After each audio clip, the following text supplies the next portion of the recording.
మీరు రేషన్ కార్డుల కోసం దరఖాస్తు చేశారా? జనవరి 26, 2025 నుంచి కొత్త రేషన్ కార్డులను తెలంగాణ ప్రభుత్వం జారీ చేయనుంది. రేషన్ కార్డుల కోసం ప్రభుత్వం నిర్దేశించిన అర్హతలు ఏంటి? రేషన్ కార్డులో కొత్త సభ్యుల పేర్లు చేర్చడానికి, తొలగించడానికి ఏం చేయాలో మీకు వివరిస్తాం. ఎక్కడా స్కిప్ చేయకుండా ఈ వీడియోను చూడండి. రేషన్ కార్డుల జారీ కోసం రేవంత్ సర్కార్ జనవరి 13న గైడ్ లైన్స్ జారీ చేసింది. ఈ గైడ్ లైన్స్ ఆధారంగా కొత్త రేషన్ కార్డును జారీ చేస్తారు. కేబినెట్ సబ్ కమిటీ సిఫారసుల ఆధారంగా ప్రభుత్వం ఈ గైడ్ లైన్స్ ను జారీ చేసింది. ఇటీవలే పూర్తి చేసిన కులగణన సర్వేకు సంబంధించిన సర్వే ఆధారంగా రేషన్ కార్డులు జారీ చేస్తారు. ఈ సర్వేలో రేషన్ కార్డు లేని జాబితాను క్షేత్రస్థాయిలో పరిశీలిస్తారు. మండల స్థాయిలో ఎంపీడీఓలు, పట్టణ స్థాయిలో మున్సిపల్ కమిషనర్లు రేషన్ కార్డుల జారీకి సంబంధించిన ప్రక్రియను పూర్తి చేస్తారు.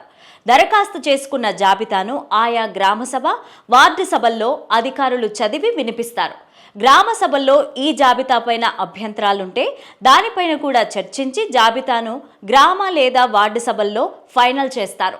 గ్రామ సభల్లో ఫైనల్ చేసిన జాబితాను జిల్లా కలెక్టర్, జీహెచ్ఎంసీ పరిధిలో జీహెచ్ఎంసీ కమిషనర్ ఆమోదిస్తారు. ఇక కొత్తగా రేషన్ కార్డుల్లో పేర్లను చేర్చడానికి ఏం చేయాలో ఇప్పుడు తెలుసుకుందాం. రేషన్ కార్డుల్లో పేర్లు చేర్చే వారి ఆధార్ కార్డులు, మ్యారేజ్ సర్టిఫికెట్లు, బర్త్ సర్టిఫికెట్లతో అధికారులకు దరఖాస్తు చేసుకోవాలి. ఆన్లైన్లో నేషనల్ ఫుడ్ సెక్యూరిటీ కార్డు పోర్టల్లో కూడా దరఖాస్తు చేసుకోవచ్చు. గ్రామీణ ప్రాంతాల్లోని వారికి ఏటా 1.50 లక్షలు, పట్టణాల్లో 2 లక్షల ఆదాయం ఉన్నవారు ఈ రేషన్ కార్డులు పొందేందుకు అర్హులు.